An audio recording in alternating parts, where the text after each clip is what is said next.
Kupikir menikah dengannya adalah hidup bahagia. Tapi ternyata aku malah menikahi seluruh beban utang dan cemoohan dari keluarga besarnya yang tak tahu diri. Sebelum kita mulai lebih lanjut, yuk, tekan tombol suka, serta tombol subscribe agar tidak ketinggalan kisah menarik lainnya. Dan jangan lupa absen asal kota Bapak Ibu di kolom komentar. Semoga rezeki kita semua dilancarkan, kesehatan kita diberkahi, dan keluarga kita selalu harmonis dalam lindungannya. Amin. Aku ingat sekali, hari itu bukan hanya bapak mertua yang pergi, tapi juga seluruh martabat keluarga ini ikut dikuburkan. Kepergiannya yang mendadak membawa keheningan yang menyesakan, bukan hanya duka, tapi juga kecemasan yang dingin. Kami semua berdiri di depan pusara, air mata yang tumpah terasa mahal karena aku tahu, setelah ini, air mata yang lebih deras akan tumpah karena alasan yang jauh lebih pahit, uang. Awalnya, mereka adalah keluarga yang hidupnya seperti di dongeng. Bapak mertua punya perusahaan tekstil besar. Mobil mewah berjejer di garasi. Liburan ke luar negeri itu rutinitas. Dan piring di meja makan selalu dihiasi masakan mahal. Kami tinggal di rumah besar ini, seolah tak ada hari esok untuk ditakutkan. Bahkan aku, menantu yang masuk ke keluarga ini dengan latar belakang biasa saja, sempat merasa seperti ratu. Meski hanya ratu tanpa mahkota yang selalu diam dan mengangguk. Tapi siapa sangka, di balik tawa dan kemewahan itu, ada lubang besar yang menganga. Setelah 7 hari tahlilan, pengacara datang membawa berkas yang tebalnya seperti bantal. Isinya bukan warisan emas berlian, melainkan berita buruk yang menjatuhkan rahang satu keluarga. Perusahaan tekstil bapak bangkrut total. Saham-saham yang selama ini mereka banggakan, ludes, hangus, tak bersisa. Ternyata, selama ini bapak hanya sibuk menutupi borok dengan utang, memakai harta sebagai topeng agar tetap terlihat gagah di mata orang. Mertuaku, ibu, langsung lemas. 3 adik iparku, si sulung yang baru lulus tapi gaya hidupnya sudah sultan, si tengah yang kerjanya cuma selfie dan punya pacar yang aneh, serta si bungsu yang masih kuliah dengan biaya selangit, semua terdiam. Tatapan mereka kosong seperti boneka yang kehabisan baterai. Hanya tinggal satu aset yang tersisa dari semua kemegahan itu. Rumah ini. Rumah besar yang sekarang terasa sempit dan pengap karena menyimpan terlalu banyak kebohongan. Di tengah kekacauan itu, suamiku adalah satu-satunya orang yang tidak terkejut, tapi paling tertekan. Jauh sebelum bapak meninggal, suamiku sudah sering mendengar bisik-bisik soal kerugian perusahaan. Dia sudah mencium bau busuk ini dari lama. Tapi dia diam, menghormati bapak dan sibuk membangun karirnya sendiri sebagai seorang pegawai di perusahaan logistik yang gajinya. Ya ampun, cuma cukup untuk kami berdua, itu pun pas-pasan. Saat itulah aku menyadari, gelar, Hama, yang kusematkan pada keluarga ini bukan sekadar julukan, tapi sebuah takdir. Tiba-tiba, semua mata tertuju pada suamiku. Mereka tidak lagi melihatnya sebagai anak laki-laki yang bekerja jauh dari perusahaan keluarga. Mereka melihatnya sebagai dompet yang bisa dibuka kapan saja. Suamiku berubah status, dari anak yang mandiri, menjadi ATM berjalan yang wajib menghidupi seluruh keluarga, termasuk ibunya yang baru saja kehilangan tahta dan 3 adiknya yang kehilangan arah. Kondisi ini ibarat kapal mewah yang tenggelam, tapi cuma menyisakan 1 skoci kecil. Dan di skoci itu, ada 6 orang yang berebut tempat, padahal dayungnya cuma 1, dipegang suamiku. Aku cuma bisa melihat pemandangan ini dengan hati yang mencelos. Rasanya ingin sekali aku menarik tangan suamiku, membawanya kabur dari rumah besar yang berubah jadi penjara ini. Awalnya, ibu mertua masih berusaha menunjukkan taringnya sebagai nyonya rumah. Dia masih meminta ini itu, mencoba bersikap seolah keadaan baik-baik saja, berharap keajaiban datang dan mengembalikan kekayaan mereka. Dia lupa, uang kas di rekeningnya sudah seperti saldo di kartu tol, habis tak bersisa. Permintaannya hanya disambut wajah kaku suamiku, yang kini harus memutar otak membagi gaji UMR-nya untuk 6 mulut dewasa. Lucunya, adik-adik ipar juga tidak sadar diri. Mereka masih nongkrong di kafe, masih ingin membeli barang-barang branded, dan sibuk merengek pada suamiku seolah dia punya pohon uang di belakang rumah. Si bungsu, dengan polosnya, meminta suamiku melunasi biaya kuliahnya yang selangit. tanpa tahu bahwa uang kas suamiku sudah lebih tipis daripada kulit bawang. Ya Tuhan, aku ingin tertawa keras melihat betapa tidak relasinya mereka dengan kenyataan. Tapi suasana rumah terlalu suram untuk sekadar tersenyum. Malam-malam setelah bapak meninggal, rumah ini dipenuhi suara cekcok pelan. Suamiku dan ibu mertua berdebat soal biaya. Suamiku berusaha keras menjelaskan bahwa gaji kecilnya takkan cukup untuk membiayai gaya hidup mewah yang sudah menjadi tradisi di rumah ini. Ibu mertua menangis, mengatakan suamiku tidak berbakti, tidak seperti bapaknya yang dulu bisa memberinya segalanya. Aku hanya bisa mendengarkan dari kamar, menahan diri untuk tidak ikut campur. Aku tahu, ini baru permulaan dari neraka kecil kami. Hari-hari berikutnya, keadaan semakin jelas. Piring-piring mahal mulai diganti piring biasa. Makanan mewah diganti tempe dan sayur. Bukan perubahan yang menyakitkan bagiku yang memang sudah terbiasa hidup sederhana. Tapi bagi mereka, ini adalah penghinaan kosmis. Di mataku, suamiku saat itu adalah pahlawan yang sayangnya memakai baju zirah dari kertas. Dia kuat, dia setia, dia pekerja keras. Tapi bebannya terlalu berat. Dia harus menanggung bukan hanya duka, tapi juga harapan dan kebutuhan orang-orang yang selama ini tidak pernah menghargainya, dan celakanya, tidak menghargai aku juga. Aku hanya bisa memeluknya erat setiap malam, tahu bahwa di luar sana, ia harus kembali menjadi benteng yang siap menerima serbuan dari keluarganya sendiri. Babak pertama telah usai, dan yang kurasakan adalah dingin yang menusuk tulang, dinginnya kebangkrutan yang mematikan kehangatan keluarga. Setelah semua drama air mata dan berkas bangkrut itu, hidup di rumah ini berubah menjadi simulasi bertahan hidup yang mengerikan. Rumah besar kami yang tadinya selalu ramai dengan gelak tawa pamer kekayaan, kini diselimuti aura tegang, seolah kami sedang menunggu gempa susulan. Aku dan suamiku menjadi pusat gravitasi baru. Bukan karena kami kaya, justru karena kami satu-satunya yang masih punya penghasilan.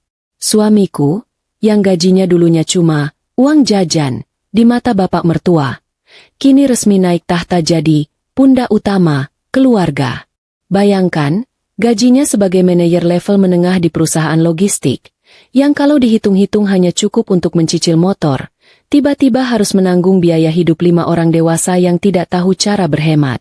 Ini seperti menyuruh seekor semut menarik gerobak gajah. Hal yang paling membuatku jengkel adalah bagaimana mereka dengan cepat beradaptasi menjadi parasit. Mereka tidak pernah mempertanyakan, bagaimana kami bisa membantu. Yang ada di kepala mereka hanyalah, bagaimana ini akan kami nikmati. Mertuaku, ibu, masih saja mengomel soal makanan yang tidak seenak dulu. Adik ipar sulung masih sibuk mencari tas tiruan yang kualitasnya mirip asli agar tetap terlihat berkelas di sosial media. Sementara si tengah dan si bungsu, mereka seperti dua lintah yang siap menghisap setiap tetes keringat suamiku. Aku masih ingat momen ketika suamiku duduk di ruang tengah, menyusun anggaran bulanan. Dia membawa buku tabungan, kalkulator, dan lembar gaji yang dicetak. Wajahnya serius sekali. Keningnya berkerut sampai aku khawatir kerutan itu akan permanen. Di sekelilingnya, mertua, 3 adik ipar, dan aku ikut duduk, menyaksikan ritual pembedahan dompet suamiku. Saat suamiku mengumumkan angka total gajinya, keheningan di ruangan itu langsung dipecah tawa sinis adik ipar sulung. Hah? Cuma segitu, Bang? Kalau dulu papa dapat segitu dalam waktu 1 jam. Tahu, mana cukup untuk bayar tagihan kartu kreditku yang baru 2 minggu ini. Ucapnya enteng. Seolah uang 50 juta adalah recehan yang jatuh di trotoar. Aku hampir menyemburkan kopi ke wajahnya saat itu juga. Tapi suamiku menahanku dengan tatapan mata. Suamiku tetap tenang. Ia mengambil napas panjang. Ini yang kita punya. Jadi, kita harus buat skala prioritas. Kata suamiku. Suaranya berusaha keras terdengar tegas. Tentu saja, skala prioritas mereka berbeda jauh dari skala prioritas waras. Prioritas utama mertua adalah membayar cicilan arisan berlian yang dulu ia ikuti. Prioritas adik ipar sulung adalah perpanjangan sewa apartemennya yang kini ia tinggali gratis, tapi tetap harus dibayar sewanya loh. Dan prioritas si bungsu, sudah pasti, adalah uang kuliah. Momen humor singkat terjadi saat suamiku mencoba mengajarkan konsep hemat. Dia bilang, mulai sekarang, kita pakai listrik seperlunya. AC di kamar cuma boleh dinyalakan jam tidur. Seketika, adik ipar tengah yang bernama Maya langsung protes dengan dramatis. Ah, mana bisa? Nanti filter fotoku jadi jelek karena keringat. Kamu mau followersku lari semua, Bang? Aku ingin sekali bilang, Mei, sekarang kamu bukan ratu endorse lagi, kamu beban keluarga. Tapi lagi-lagi, aku menahan diri, sambil senyum kecut. Melihat wajah suamiku yang hanya bisa menghela napas, aku tahu dia juga ingin tertawa pahit. Humor kecil ini cuma jadi jeda pendek sebelum beban berat itu kembali menghimpit. Sejak saat itu, suamiku berubah total. Pulang kerja, dia tidak lagi minta dipijit atau diajak bicara santai. Dia langsung duduk di depan laptop, mencari pekerjaan tambahan, atau sekadar memilah tagihan mana yang harus dibayar duluan dan mana yang bisa ditunda sampai bulan depan. Waktu tidurnya berkurang drastis. Matanya selalu merah, dan senyumnya semakin tipis. Aku melihat dengan jelas bagaimana beban 5 orang itu benar-benar menghancurkan jiwanya pelan-pelan. Uang menjadi momok paling menakutkan di rumah ini, dan aku mulai sering bertengkar kecil dengan suamiku. Bukan karena kami tidak cinta, tapi karena kami sama-sama stres. Aku sering bertanya, sampai kapan kita begini? Kamu harus tegas, Bi. Kamu bukan bank. Suamiku akan menjawab dengan nada lelah yang membuatku langsung menyesal. Mereka keluargaku. Sayang, ibu adalah ibuku. Aku harus bertanggung jawab. Aku tidak bisa membiarkan mereka di jalanan. Di satu sisi, aku kagum dengan kesetiaan suamiku yang luar biasa. Dia benar-benar seorang benteng yang melindungi keluarganya, termasuk aku. Dia tahu, dia satu-satunya yang bisa mereka andalkan. Tapi di sisi lain, aku merasa kami berdua, sedang dihisap kering oleh orang-orang yang tidak tahu terima kasih. Ketidakmampuan adik ipar beradaptasi adalah sebuah pemandangan yang menyedihkan sekaligus menyebalkan. Mereka menolak keras ide mencari pekerjaan. Aku kan lulusan desain mode. Bang, mana mungkin aku kerja jadi pelayan kafe? Itu menurunkan martabat keluarga. Kilah si sulung suatu pagi. Aku sedang fokus membangun karir influencerku. Bang, butuh modal besar dan waktu. Pokoknya, uang kuliahku jangan sampai terlambat, nanti skorsing. Ancam si bungsu dengan wajah tanpa dosa. Mendengar itu, darahku mendidih. Hei, martabat apa yang kalian pertahankan? Martabat yang sudah dibakar habis oleh ayah kalian sendiri? Hanya suamiku yang punya martabat sejati. Karena dia yang bekerja keras. Aku memandang mertua, berharap dia akan menegur anak-anaknya. Tapi mertua hanya diam, menghela napas, seolah setuju dengan ucapan anak-anaknya. Dia lebih memilih mengasihani diri sendiri daripada mendidik anak-anaknya. Dan tahukah kamu bagian yang paling ironis? Setelah semua uang suamiku disalurkan ke berbagai pos, kebutuhan mendesak, mereka, sisanya tinggal remahan.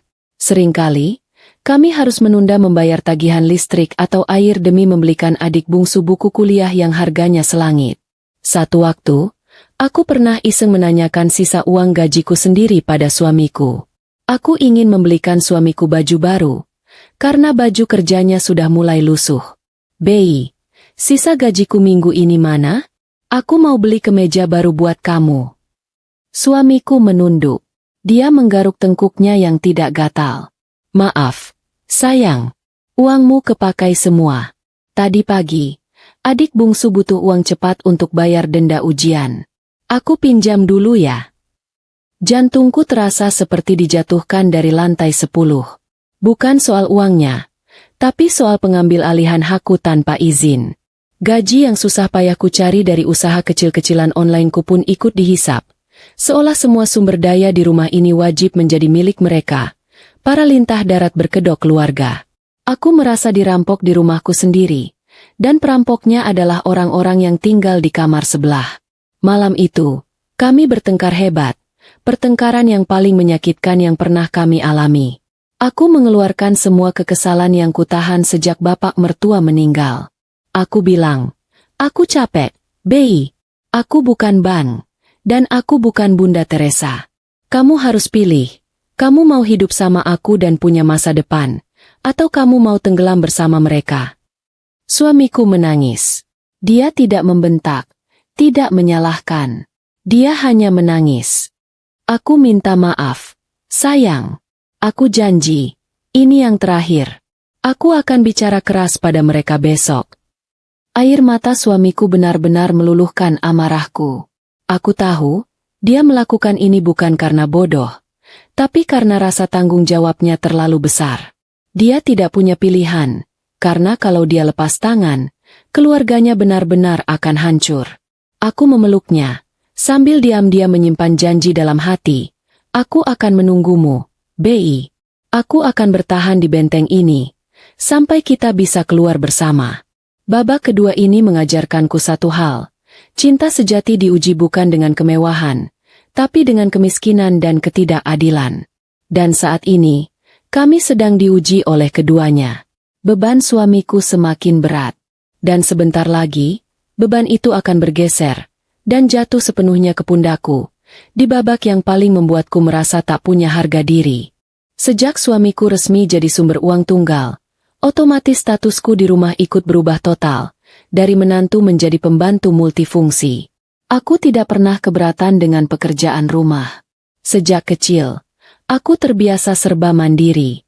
Tapi di rumah mewah yang kini miskin ini, pekerjaan rumahnya jauh lebih banyak, sementara penghuninya justru makin malas bergerak. Di rumah ini, ada 5 orang dewasa yang tangannya mendadak lumpuh total, kecuali saat memegang sendok atau ponsel. Mertuaku, ibu, merasa statusnya sebagai mantan, nyonya besar, tidak pantas jika harus menyentuh sapu atau panci. Adik ipar sulung, katanya, tangannya terlalu mulus untuk mencuci piring. Si tengah dan si bungsu, mereka sibuk sekali scrolling media sosial dan menganggap piring kotor itu akan membersihkan diri sendiri secara ajaib. Jadi, setiap pagi, rutinitas baruku dimulai sebelum matahari terbit. Aku sudah harus ada di dapur, menyiapkan sarapan seadanya dari sisa uang belanja yang dipangkas habis. Setelah itu, mencuci piring setumpuk yang ditinggalkan semalam, menyapu, mengepel lantai marmer rumah yang luasnya seperti lapangan futsal, hingga mencuci pakaian 6 orang. Aku bahkan yakin, aku menyentuh pakaian dalam mereka lebih sering daripada mereka menyentuh kain lap. Ada satu momen yang cukup lucu, atau lebih tepatnya menyedihkan, yang kuingat. Suatu sore, aku sedang mengepel lantai ruang tamu. Adik ipar tengah lewat, membawa segelas air dingin. Dia melihatku, mengernyitkan dahi, lalu tanpa permisi, dia melompati ember pelku dan air di gelasnya tumpah sedikit di lantai yang baru saja kugelap. Dia cuma bilang, "Aduh, maaf ya." Lantainya licin. Lalu melanjutkan jalannya tanpa merasa bersalah sedikit pun. Aku cuma bisa memandangi genangan air itu, berpikir, ya Tuhan, bahkan air kotor ini punya martabat lebih dariku saat ini. Pekerjaan rumah tangga yang kulakukan tanpa henti itu, ironisnya, sama sekali tidak membuatku dihormati. Justru sebaliknya, mereka menganggap itu adalah kewajibanku karena aku hanya istri dari anak mereka dan tidak punya pekerjaan kantoran yang keren. Puncak penghinaan itu terjadi di meja makan, yang tadinya tempat kehangatan, kini berubah jadi panggung sandiwara kejam. Kami sedang makan malam, suamiku baru pulang kerja, wajahnya tampak lelah, ketika tiba-tiba mertua membuka suara. Aku perhatikan, kamu ini di rumah cuma diam saja, ya? Kerja di rumah saja apa gunanya? Tanya mertua dengan nada sinis, sambil menunjukku dengan sumpit. Aku terdiam sejenak, menatapnya. Apa gunanya? Mungkin ibu lupa siapa yang mencuci piring yang sekarang ibu pegang. Sebelum aku sempat menjawab, adik ipar sulung menimpali dengan suara keras. Iya, Kak, mending kamu cari kerja lagi, biar abang tidak pusing sendirian. Jadi sekretaris di mana, Kek? Setidaknya ada tambahan. Seolah semua pekerjaan rumah yang kulakukan ini tidak ada harganya, tidak dihitung sebagai kerja. Aku merasa seperti robot yang tidak terlihat. Suamiku langsung meletakkan sendoknya. Rahangnya mengeras. Tapi sebelum dia sempat bicara, mertua mengeluarkan kata-kata yang menembus jantungku. Atau jangan-jangan, kamu tidak mau kerja karena sibuk mengurus hal lain?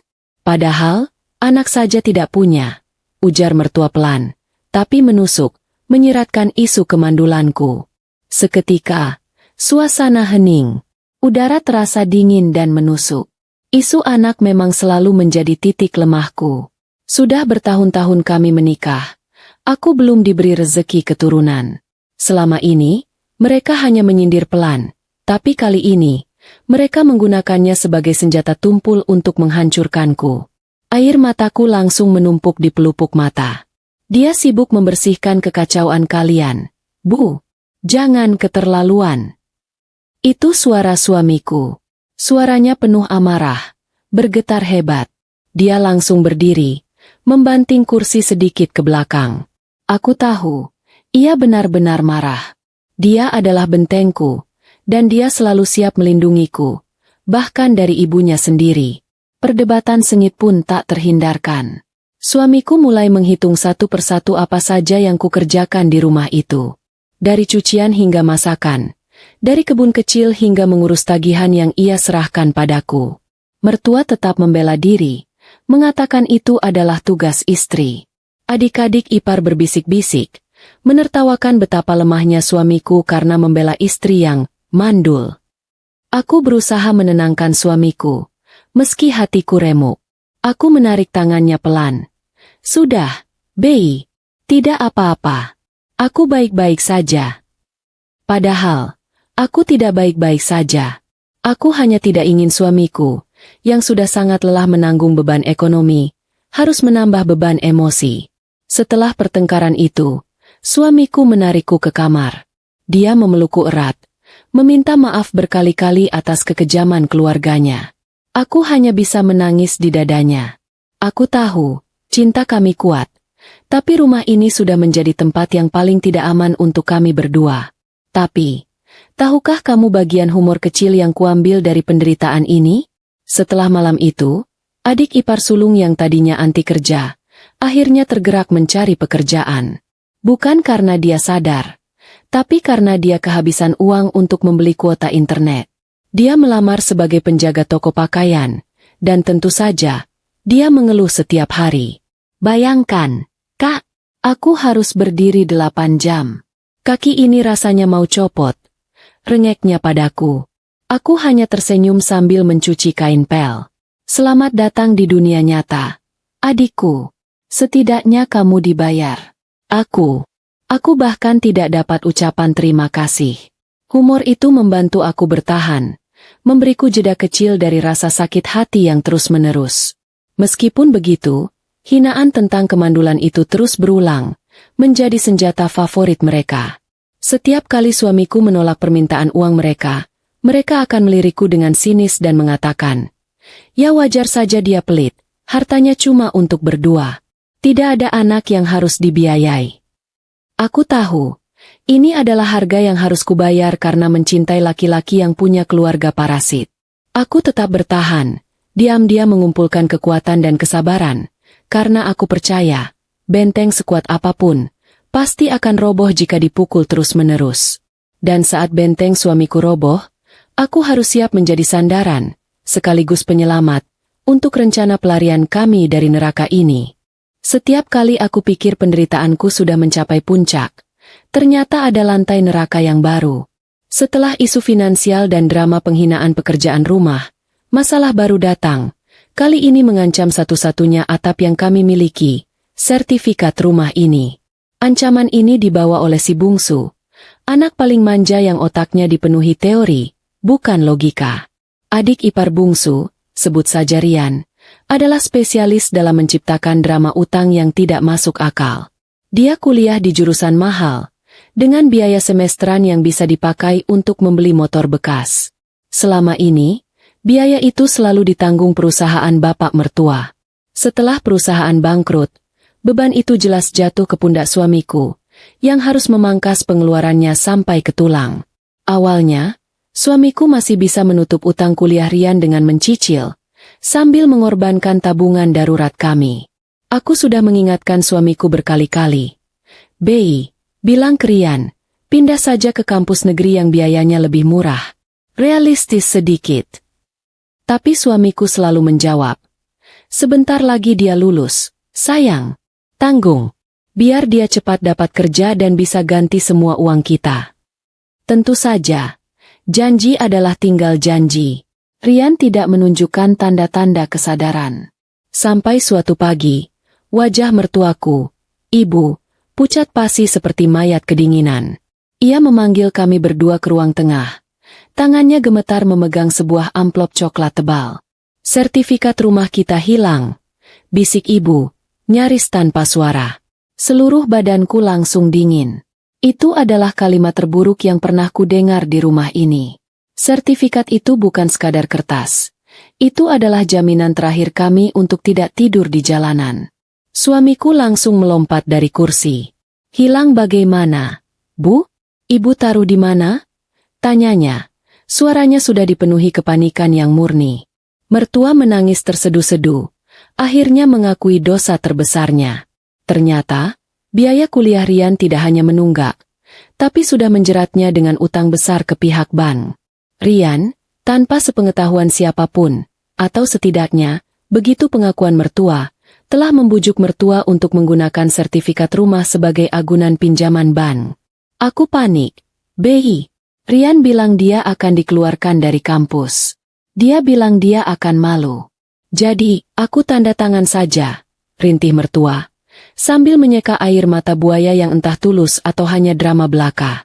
Jelas sekali, Rian yang mengatur semua ini, tapi mertua adalah yang paling bodoh karena mau menuruti. Rian sudah menggadaikan rumah yang kami tinggali, demi gelar sarjana yang belum jelas juntrungannya. Ini bukan hanya pengkhianatan, ini adalah tindakan bunuh diri massal. Melihat wajah suamiku saat itu, aku bisa merasakan hatinya pecah berkeping-keping. Dia tidak berteriak, tidak marah meledak-ledak. Dia hanya berdiri tegak, memejamkan mata, dan menghela napas yang terdengar seperti deru angin topan. Aku tahu, batas kesabarannya sudah hampir habis. Ia sudah berkorban sekeras ini, hanya untuk melihat satu-satunya harapan kami dirusak oleh adiknya sendiri. Suamiku langsung mencari Rian. Adegan selanjutnya terjadi di kamar Rian, yang masih sibuk main game di ponselnya seolah tidak terjadi apa-apa.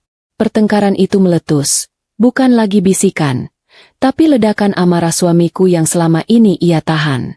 Kamu gila, Rian.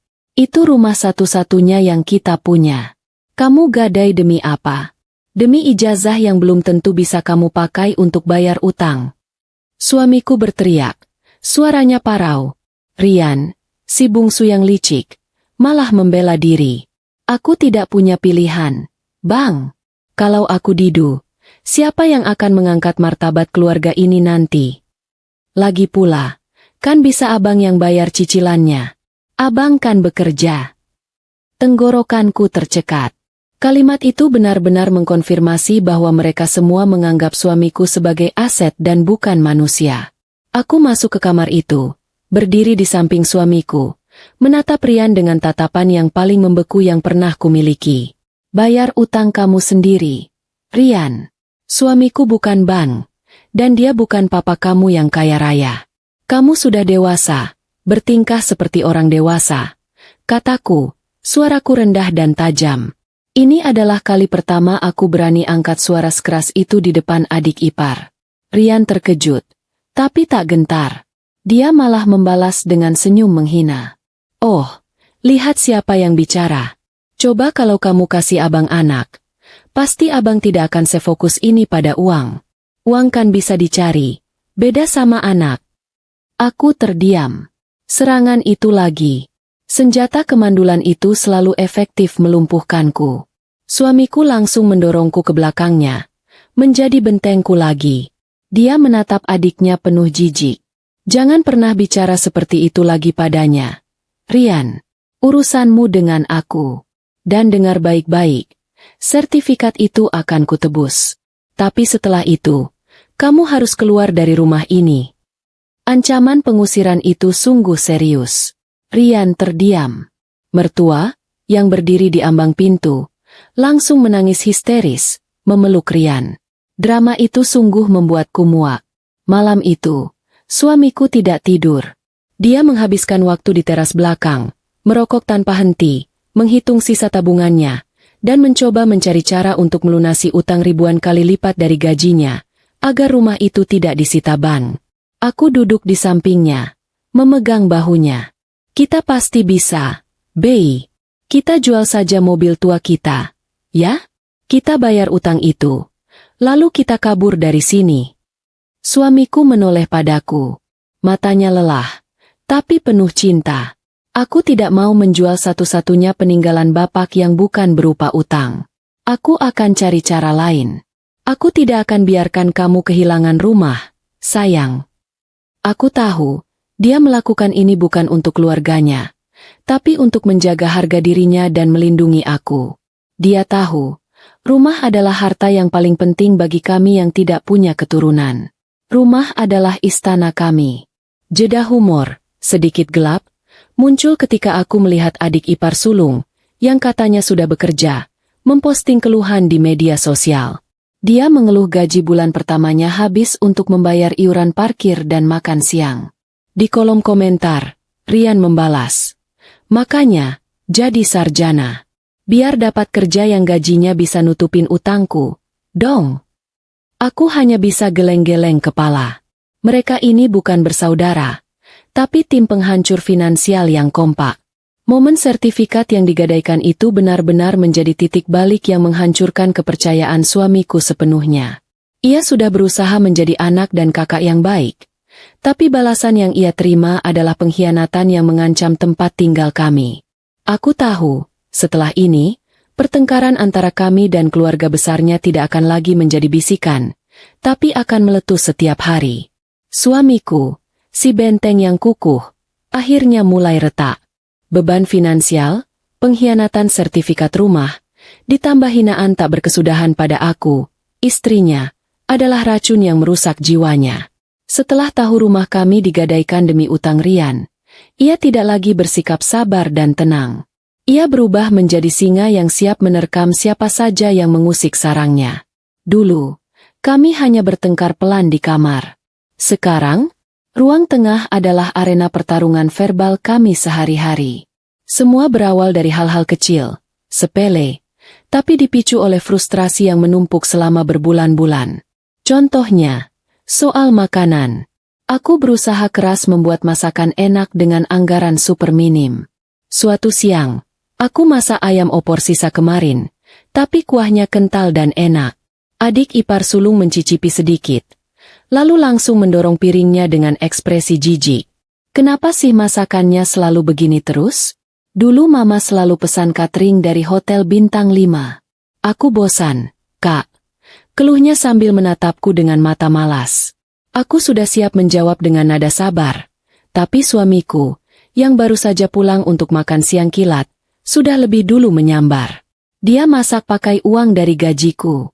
"Kalau kamu mau makanan hotel, sana cari uang sendiri, jangan cuma protes." Suara suamiku keras, menusuk. Mertua yang sedang minum langsung tersedak. Adik ipar sulung terkejut, karena biasanya suamiku akan bersikap lebih diplomatis. "Loh, Bang, kok jadi emosi? Aku kan cuma bilang bosan. Lagi pula, dia kan cuma di rumah, memang tugasnya masak." Kali ini, suamiku tidak main-main. Dia berdiri, menatap adiknya tepat di mata. "Dia bekerja lebih keras dari kamu yang cuma tidur dan main ponsel. Dia masak, dia cuci, dia urus rumah, dan dia tidak pernah mengeluh. Sementara kamu hanya tahu meminta, dan menghina orang yang sudah memberimu makan." Mertua langsung ikut campur, tentu saja membela anaknya. "Jaga bicaramu, Bi. Dia adikmu. Kenapa kamu jadi kasar begini hanya demi istrimu yang..."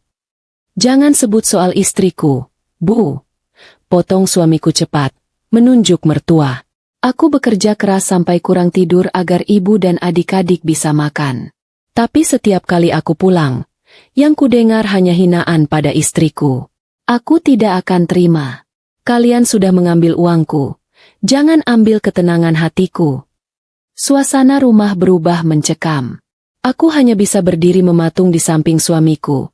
Air mata sudah kering karena terlalu sering dihina. Aku melihat suamiku benar-benar menjadi benteng, melindungi aku dari api neraka yang diciptakan keluarganya sendiri. Rasanya sakit, tapi di waktu yang sama, aku merasakan cinta yang begitu besar dan pengorbanan yang tak ternilai. Setelah pertengkaran besar pertama itu, suasana rumah pecah total. Tidak ada lagi keharmonisan palsu. Mertua mulai menyindir suamiku terang-terangan, menyebutnya budak, istrinya. Adik-adik ipar juga menjauh, mencibir kami setiap kali kami lewat. Tapi suamiku tidak peduli. Ia sudah mencapai batasnya, dan ia memilih berdiri di sisiku. Pertengkaran menjadi agenda harian kami, sama rutinnya dengan minum kopi di pagi hari. Sore hari, suamiku pulang. 10 menit kemudian, pasti ada keributan. Kadang soal adik ipar tengah memakai pulsa darurat suamiku untuk menonton film online. Kadang soal adik ipar bungsu yang mencoba menyembunyikan surat tagihan bank dari suamiku. Aku sering merasa kasihan melihat suamiku. Pulang kerja sudah lelah. Tapi di rumah ia harus bertarung lagi.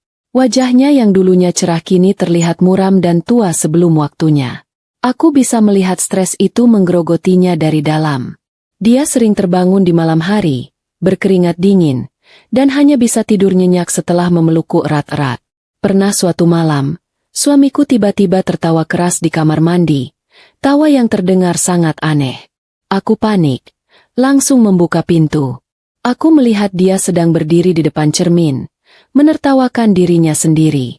Aku baru sadar, sayang, katanya sambil terengah.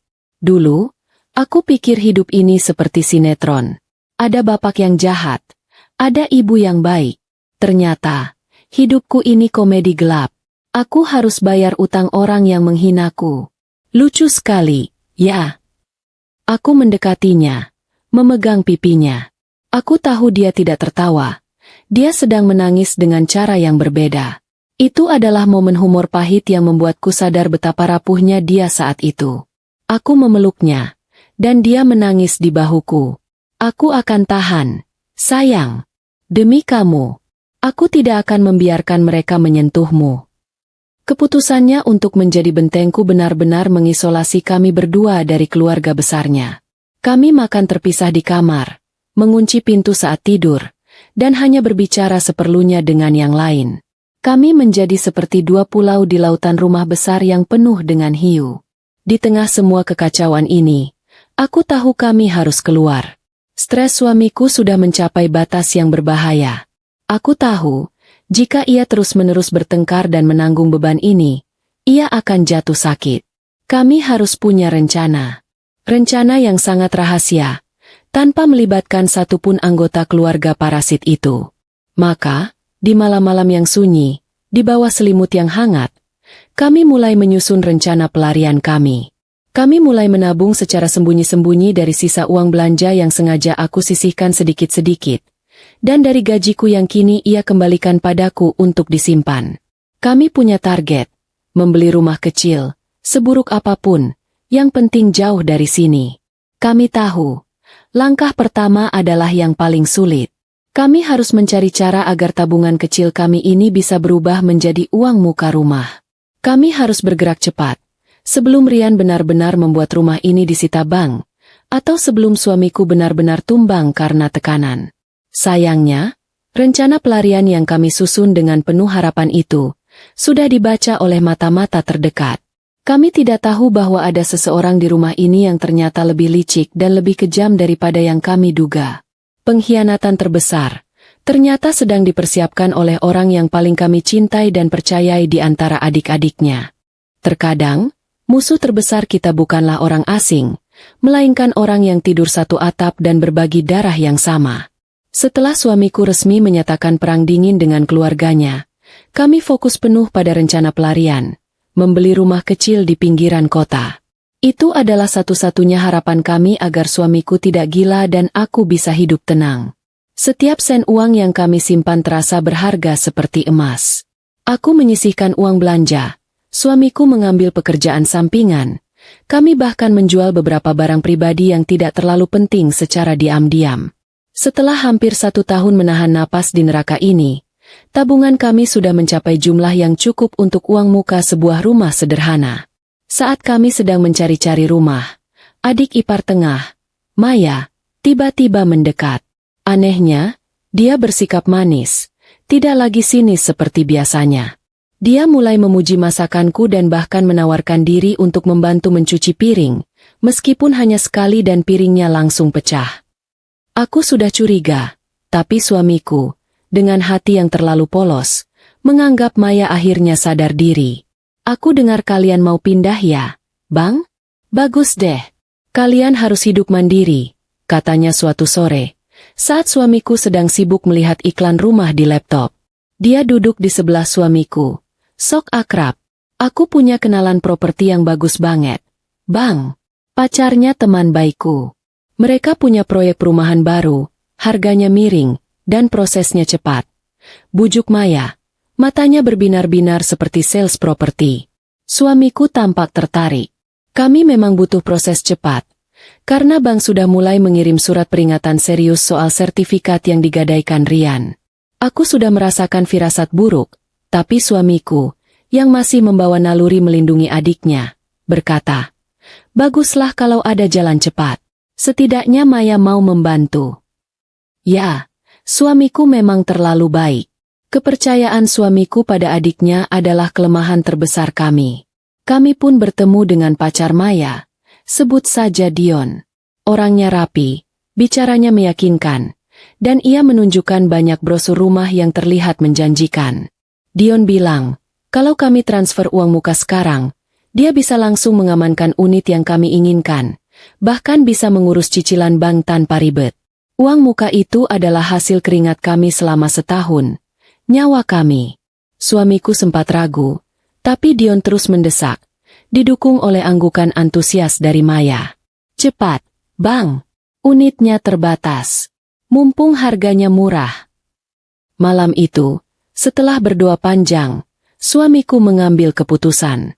Dia percaya pada adiknya. Dia percaya pada Dion. Kami pun mentransfer semua uang tabungan itu ke rekening yang diberikan Dion. Uang itu, yang seharusnya menjadi kunci kebebasan kami, lenyap dalam sekejap. Seminggu berlalu, janji Dion untuk mengurus berkas tidak pernah terpenuhi.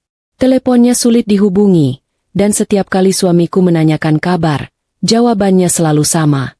Sedang diproses, tunggu saja. Kecurigaan berubah menjadi kepanikan.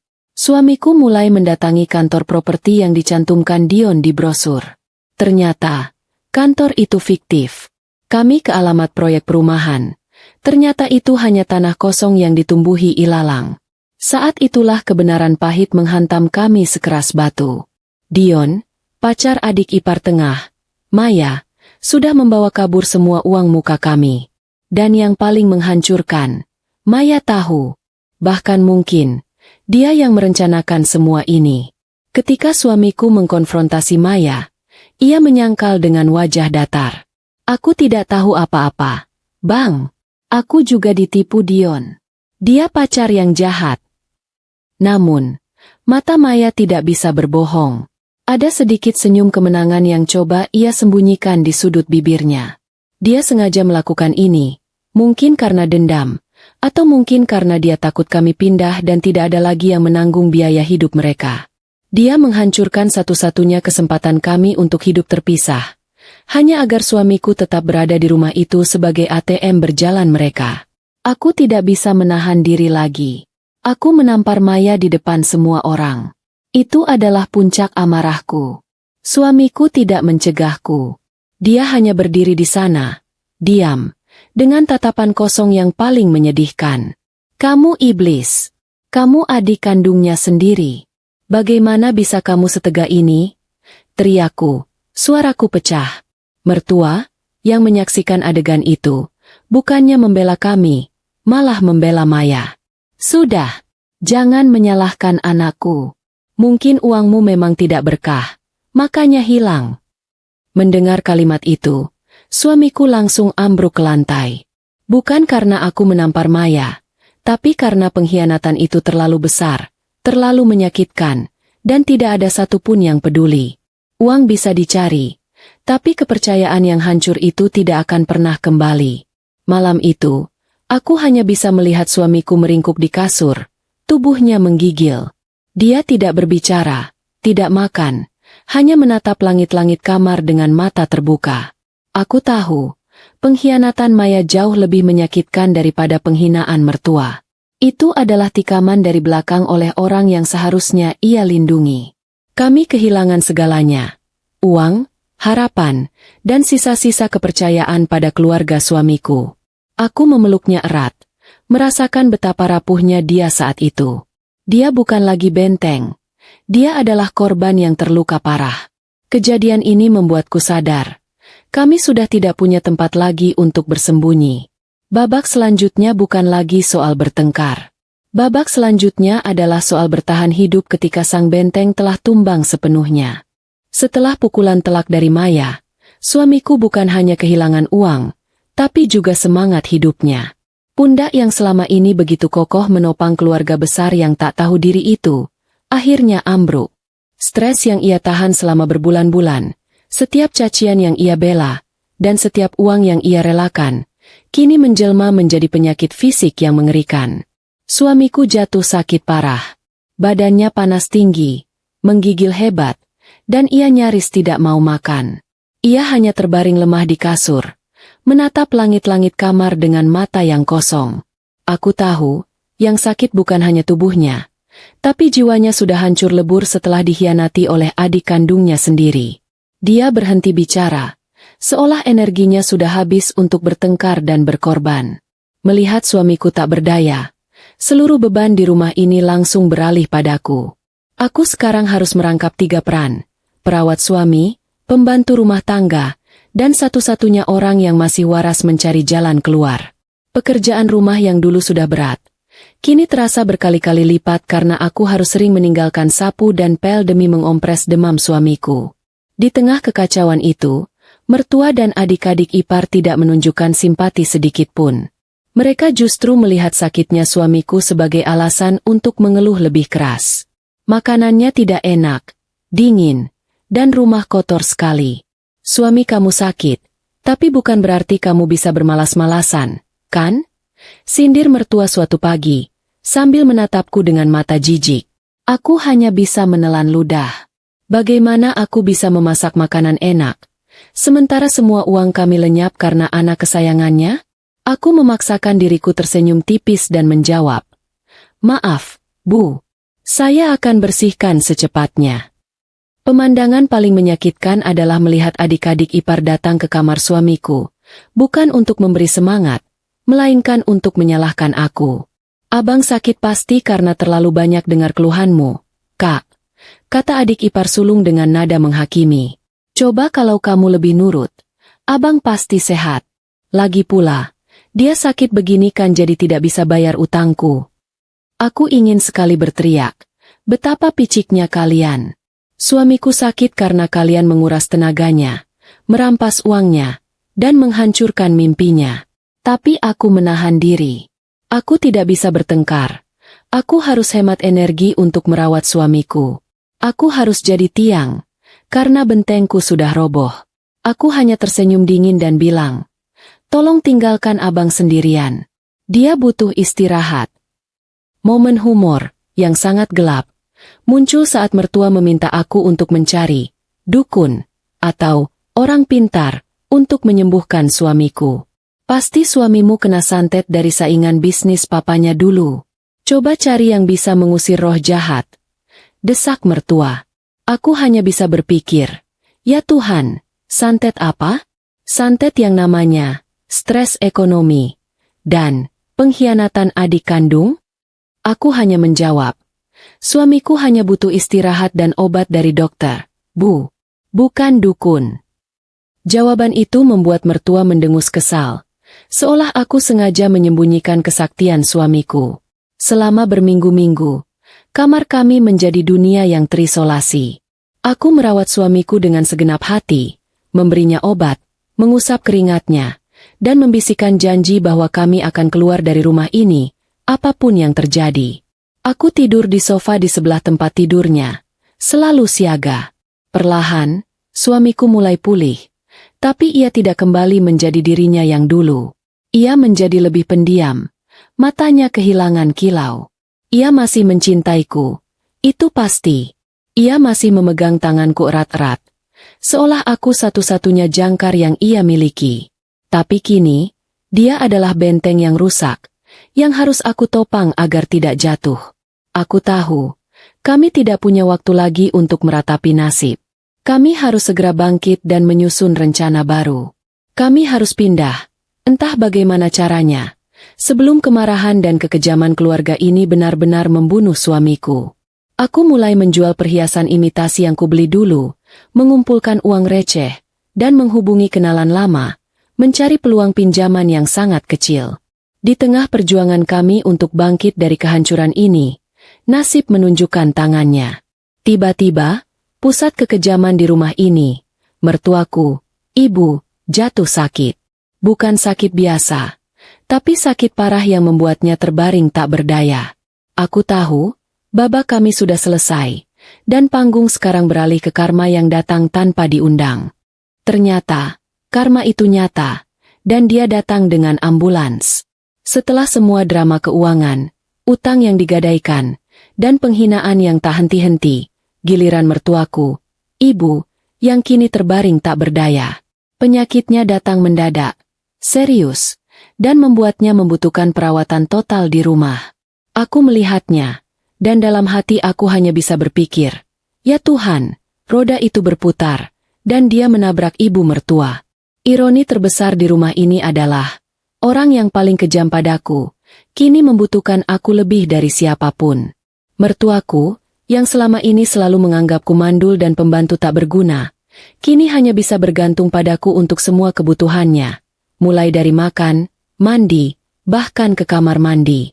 Adik-adik ipar yang lain? Mereka menghilang seperti hantu saat ada pekerjaan kotor yang harus dilakukan. Aku masih ingat hari pertama mertua pulang dari rumah sakit. Bau obat-obatan dan disinfektan langsung memenuhi rumah besar itu. Mertua ditempatkan di kamar utama. Adik ipar sulung hanya melongok dari pintu, lalu mundur dengan alasan, "Aku tidak tahan bau orang sakit, nanti aku tertular." Adik ipar tengah, Maya, sibuk video call dengan teman-temannya, berpura-pura tidak mendengar. Dan Rian, si bungsu, sedang sibuk melarikan diri dari telepon penagih utang. Maka, di ambang pintu kamar mertua, aku kembali mengambil peran baruku, perawat berhati malaikat, atau setidaknya, perawat yang sangat sabar.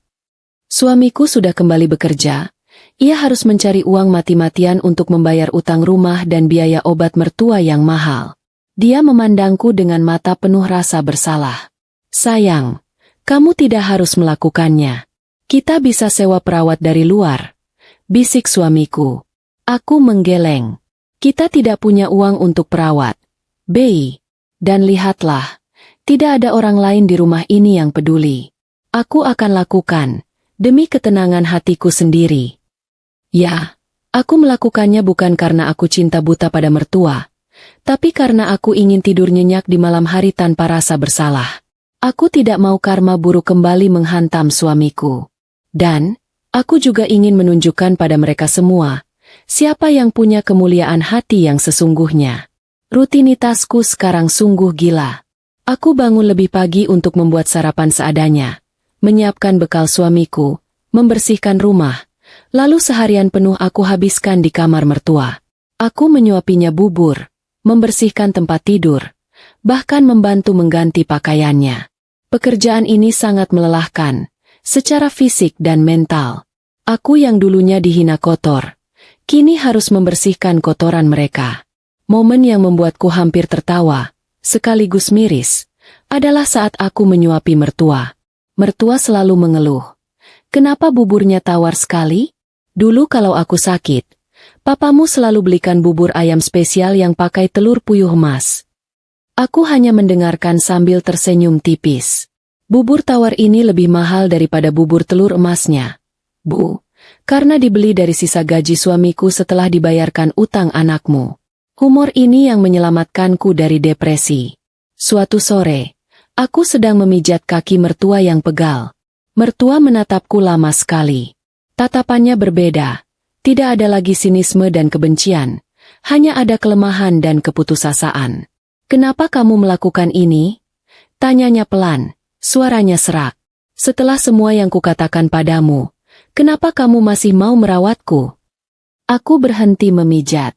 Aku menatap matanya. Dan di sana, aku menemukan sedikit kejujuran yang langka. Aku melakukannya karena aku istri dari anak ibu, Bi. Dan aku melakukannya karena ini adalah rumah kami. Kalau ibu sehat, rumah ini akan lebih tenang. Itu saja. Aku tidak mau terdengar sok suci. Aku hanya ingin terdengar jujur. Mertua terdiam. Tapi dia kembali mengeluarkan senjata favoritnya. Meski kali ini lebih lirih. "Kalau saja kamu punya anak, pasti aku lebih bahagia. Mungkin Tuhan menghukumku karena aku tidak bersyukur punya menantu sebaik kamu, tapi tidak diberi cucu." Meskipun kalimat itu menyakitkan, anehnya kali ini aku tidak marah. Aku sudah kebal. Aku hanya memegang tangannya. Anak atau tidak, aku akan tetap di sini merawat ibu. Karena suamiku mencintai ibu, dan aku mencintai suamiku. Pernyataan itu seolah memukul mertua telak. Setelah itu, dia tidak pernah lagi menyinggung soal kemandulan. Bahkan, kadang dia mencoba berterima kasih dengan susah payah. Adik-adik ipar yang lain? Mereka masih menjadi hama. Hanya hama yang lebih cemas. Mereka cemas kalau mertua meninggal. Siapa yang akan menjadi tameng mereka dari suamiku? Mereka cemas siapa yang akan mencarikan uang untuk mereka. Mereka hanya datang sebentar, menanyakan warisan, padahal warisannya cuma utang. Lalu pergi lagi. Satu waktu, aku pernah meminta adik ipar sulung untuk menjaga ibu sebentar. Karena aku harus membeli obat. Adik ipar sulung mengangguk.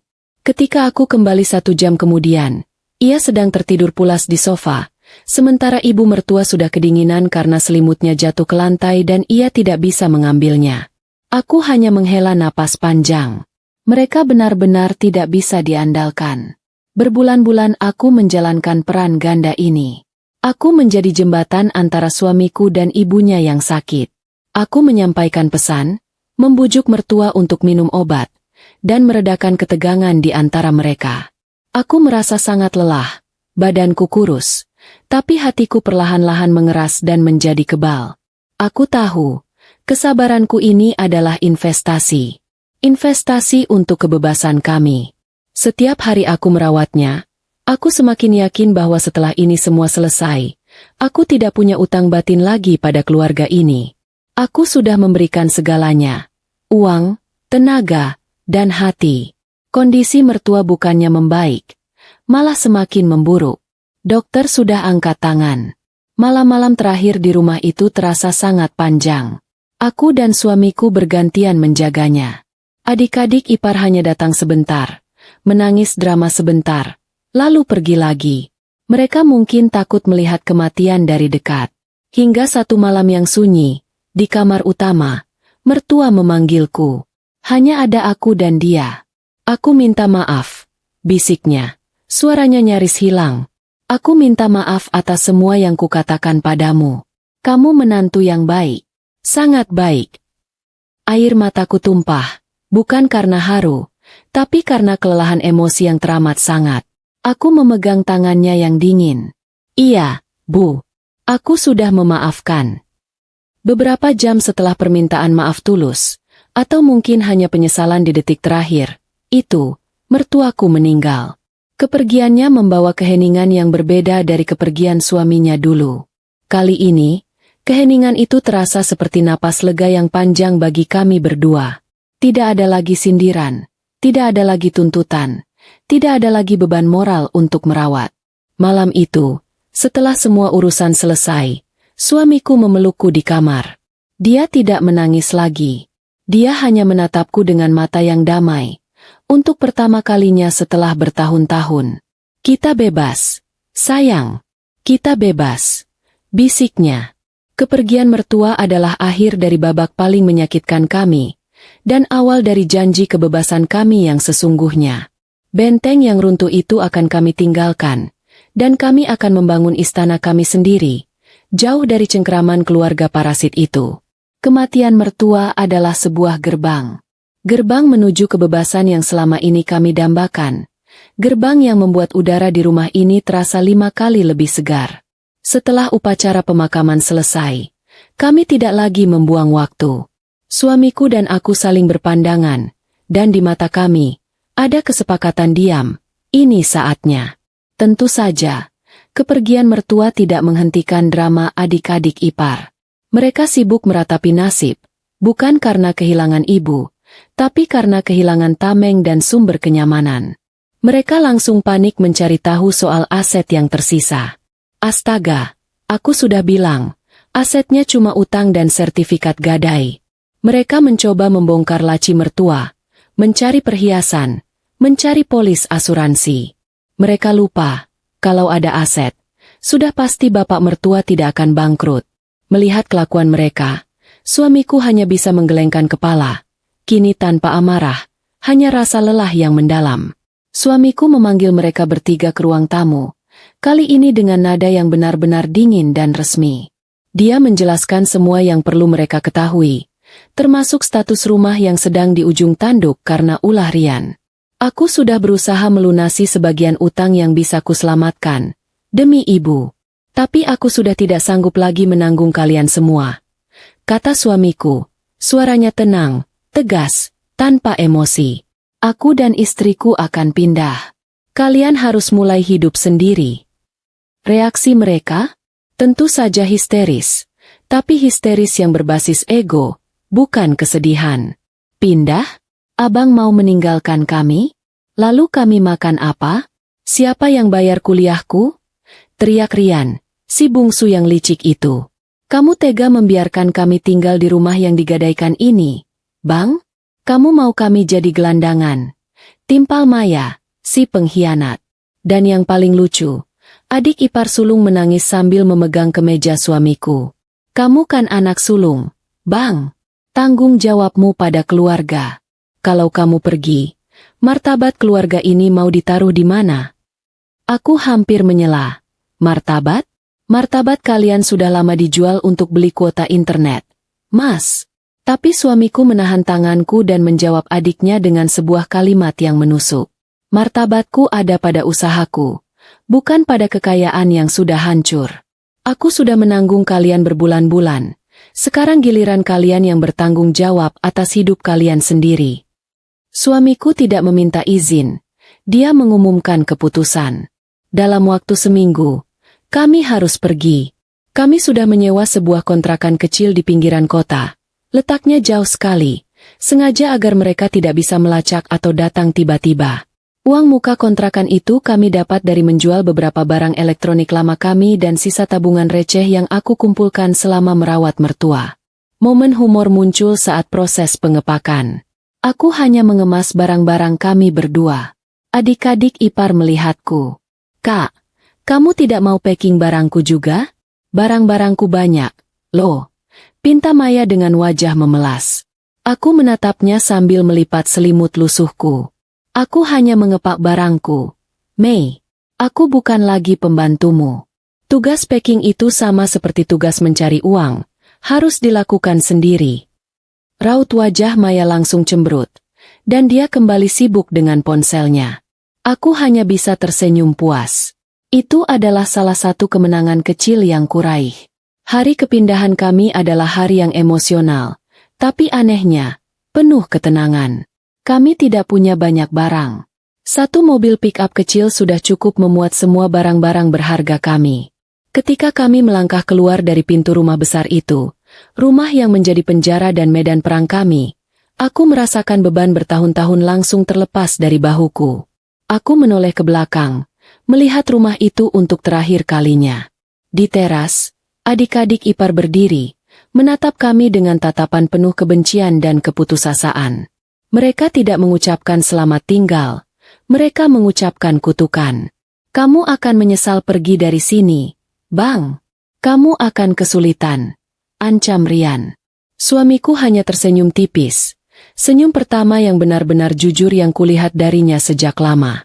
Dia menggenggam tanganku erat, seolah menyalurkan seluruh kekuatannya kepadaku. Aku tidak akan menyesal. Karena kesulitan terbesarku sudah kulewati di dalam rumah ini, jawab suamiku. Lalu ia menarikku masuk ke mobil. Perjalanan ke kontrakan baru kami terasa seperti perjalanan menuju surga. Kami menyanyi lagu-lagu lama, kami tertawa. Kami bahkan sempat berhenti di pinggir jalan hanya untuk membeli es kelapa muda dan menikmatinya tanpa takut ada yang minta jatah. Itu adalah kebahagiaan sederhana yang kami rindukan. Aku memandang suamiku. Wajahnya yang lelah sudah mulai berseri lagi. Kontrakan kami sangat kecil. Jauh lebih kecil dari kamar tidur kami dulu. Dapur sempit, kamar mandi seadanya, dan dindingnya pun tipis. Tapi bagi kami, itu adalah istana. Itu adalah tempat di mana kami bisa mencuci piring. Dan piring itu adalah milik kami sendiri. Itu adalah tempat di mana kami bisa tidur tanpa khawatir ada yang datang meminta uang. Malam pertama kami di rumah baru adalah malam yang paling damai dalam hidup kami. Kami makan malam sederhana, nasi, telur dadar, dan sambal terasi, lalu duduk di lantai, bersandar di dinding. Suamiku memelukku dan berbisik, "Terima kasih, sayang. Terima kasih sudah bertahan bersamaku. Kamu pahlawanku." Aku menangis, tapi ini adalah air mata bahagia. Kita sudah melewati badai, BI. Sekarang, kita mulai dari nol. Benar-benar nol. Tentu, adik-adik ipar sempat mencoba menghubungi kami, beberapa minggu setelah kami pindah. Mereka mencoba meminta uang, beralasan rumah itu benar-benar akan disita bank, dan mereka kelaparan. Tapi suamiku sudah berubah. Dia tidak marah. Dia hanya membalas pesan mereka dengan singkat dan padat. Kalian sudah dewasa. Belajarlah bertanggung jawab.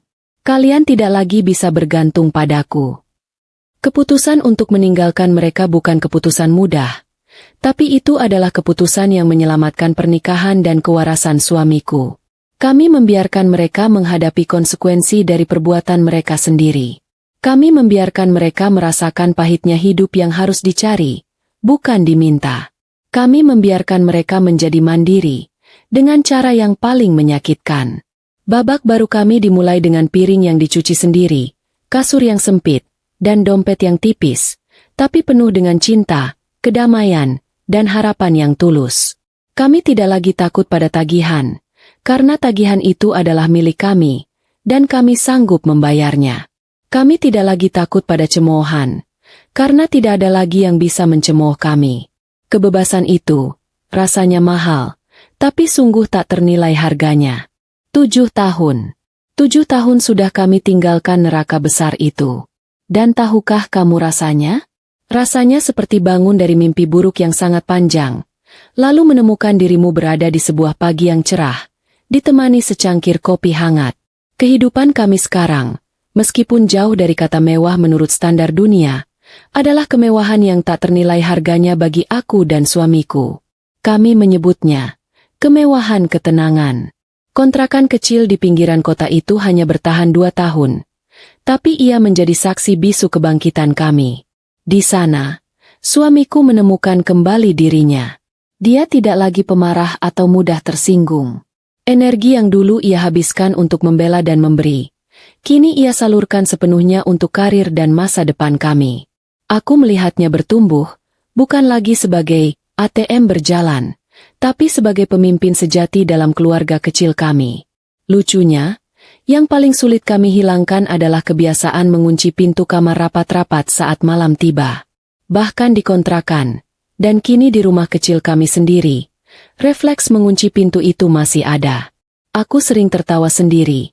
Untuk apa kita takut, Bei? Hama itu sudah jauh.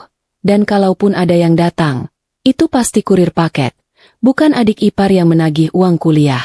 Humor kecil ini selalu menjadi pengingat betapa absurdnya masa lalu kami. Setelah 2 tahun, berkat kerja keras dan kenaikan jabatan suamiku, kami berhasil membeli rumah kami sendiri. Bukan rumah mewah besar seperti yang digadaikan Rian, tapi rumah mungil tipe 36 di klaster sederhana. Sertifikatnya bersih, atas nama kami berdua, dan dinding-dindingnya tidak menyimpan bisikan penghinaan, hanya tawa kami. Aku sering membandingkan keadaan dulu dan sekarang. Dulu, aku harus memasak untuk 6 orang dengan bahan seadanya dan cemoohan sebagai bayarannya. Sekarang, aku memasak hanya untuk suamiku, apapun yang ku mau. Kalau aku ingin makan tempe dan sambal, kami makan tempe dan sambal dengan nikmat. Kalau aku sedang ingin mencoba resep baru, suamiku adalah penilai paling jujur dan paling lembut. Pernah suatu akhir pekan, suamiku mengajakku piknik di halaman belakang rumah kami yang seukuran karpet. Dia menggelar tikar, membawa teko teh hangat, dan kami duduk di sana, memandang kebun kecil yang aku tanam sendiri, kebun yang dulu selalu dicemooh mertua. Suamiku menggenggam tanganku. Kamu ingat dulu, sayang? Kita bahkan tidak bisa duduk berdua tenang tanpa ada yang datang meminta sesuatu atau menyindirmu. Kenangnya. Aku mengangguk, tersenyum. Sekarang, kita bisa bicara apa saja. Tentang bunga yang mekar, tentang cicilan yang lunas, atau bahkan tentang film yang jelek. Tidak ada lagi drama utang. Kehidupan kami berdua sekarang sangat terfokus pada ketenangan dan penghargaan. Kami tidak punya anak. Itu fakta yang tidak berubah. Tapi isu itu tidak lagi menjadi senjata yang menusuk. Suamiku adalah orang pertama yang membela ketika ada kerabat jauh iseng menanyakan soal cucu. Baginya, aku sudah cukup. Aku adalah rumah. Aku adalah keluarga. Dan aku adalah bentengnya. Itu adalah pengakuan yang lebih berharga daripada 1000 cucu. Aku juga mengembangkan usaha kecil-kecilanku secara online lagi. Kali ini tanpa rasa takut uangnya akan dilarikan adik ipar atau diambil suamiku untuk utang rian. Uang yang kudapatkan kusimpan untuk tabungan pribadi kami. Aku merasa punya nilai, bukan hanya sebagai istri yang mandul, tapi sebagai wanita yang berkontribusi pada kemakmuran rumah tangga. Tentang adik-adik ipar, kami tahu bahwa mereka akhirnya menemukan kemandirian mereka, meskipun itu adalah kemandirian yang dipaksa. Kami tidak pernah secara aktif mencari tahu, tapi berita itu sesekali sampai ke telinga suamiku dari kerabat jauh. Kami mendengar bahwa Maya sudah bekerja di minimarket, dan ia berhasil menabung untuk kursus make-up murah. Rian dengan laundry kiloannya, dan adik ipar sulung yang kini menjadi asisten stylist terkenal. Aku tahu, mereka tidak akan pernah menjadi keluarga yang harmonis dan penuh cinta. Tapi mereka sudah menjadi orang dewasa yang bertanggung jawab. Dan itu sudah lebih dari cukup. Suamiku kadang masih mengirimkan pesan ucapan selamat ulang tahun kepada mereka. Sekadar basa-basi. Dan balasannya pun sudah berubah. Tidak ada lagi permintaan uang. Hanya ucapan terima kasih singkat. Batasan kami jelas. Dan kami berdua menghormati batasan itu. Di rumah kami, suamiku sering melakukan hal yang dulu tidak pernah ia lakukan, meminta pendapatku. Dulu, semua keputusan adalah beban, dan ia takut aku akan menyalahkan. Sekarang, setiap keputusan, dari memilih warna cat tembok hingga investasi kecil, ia diskusikan denganku. Aku bukan lagi bayangan, aku adalah partner sejajar, yang dulunya hanya pembantu. Malam-malam kami terasa damai. Kami bisa tidur nyenyak, tidak lagi terbangun karena suara pertengkaran atau tangisan mertua. Kami hanya punya satu sama lain, dan itu sudah lebih dari cukup. Kami berhasil keluar dari lumpur, bukan dengan meninggalkan cinta kami, tapi dengan meninggalkan parasit yang menguras cinta itu. Jika ada yang bertanya padaku, apakah aku menyesal melewati semua penderitaan itu? Jawabanku adalah tidak. Karena jika tidak ada penderitaan dan pengkhianatan yang kejam itu, suamiku tidak akan pernah berani mengambil langkah ekstrim untuk membebaskan kami. Aku dan suamiku adalah bukti nyata bahwa sebuah hubungan yang kuat dapat bertahan dari badai terberat, asalkan kedua belah pihak sepakat. Keluarga inti kami adalah prioritas, dan ketenangan hati kami adalah harta yang takkan pernah bisa digadaikan. Kisah kami adalah kisah tentang kesabaran seorang menantu yang dihina, kesetiaan seorang suami yang diuji, dan akhirnya, kemenangan kecil dari pasangan yang berhasil menemukan kedamaian sejati, jauh dari drama dan cengkeraman keluarga yang toksik. Perjuangan seorang menantu melawan keluarga yang menganggapnya mandul dan pembantu. Siapa sangka, kepindahan membawa damai dan menjadikan suami sang penyelamat sejati. Kadang, Kebebasan itu harus dibayar dengan air mata dan pengkhianatan.